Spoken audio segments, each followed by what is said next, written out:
there's a tendency in many countries to think that they alone are doing something and that other countries aren't. And in fact, what this shows is that there's widespread action.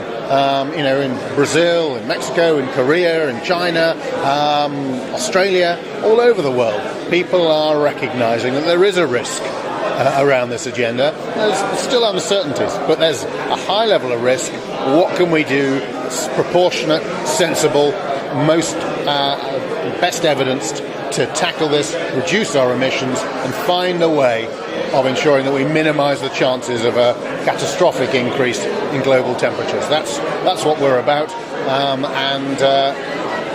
this two-day summit, I hope, will be effective in promoting that agenda, and of course is the start of an initiative which is going to seek to carry this forward over months and years ahead. And I guess the final point, the UK for so many years has been seen as a leader in terms of climate policy. We heard Lord Prescott talking about the 2008 Climate Change Act, which was in many regards a cross-party initiative. There was consensus. Do you sense that consensus is still there, or are there cracks appearing in all parties? Well, we're at a time of austerity. People ask about why are we giving money in international aid when we're broke at home? Why are we spending money on this climate change stuff when there's dispute over the science? Climate gate issues around whether the evidence is always presented in an honest way. There is a risk. That's why it's so important, I think, we use the language of risk. That regardless of how sceptical you are, and I have members in the Conservative Party, of which I'm a member in the UK, who are pretty sceptical. Well, actually, are they denying there's any risk? Is it a huge global conspiracy just to defraud us, to fund academic departments? I think that's unlikely. So the ground we should be in is not having a do you believe or not believe argument.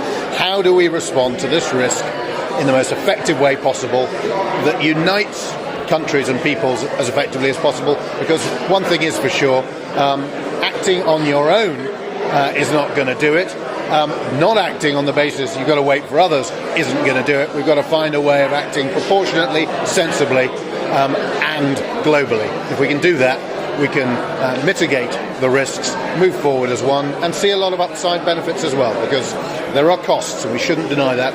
But equally, putting a real dynamo behind efforts to improve energy efficiency, make companies and businesses leaner, and diversify energy supply offers real opportunity as well. So it's a balanced ticket. That's how it needs to be sold.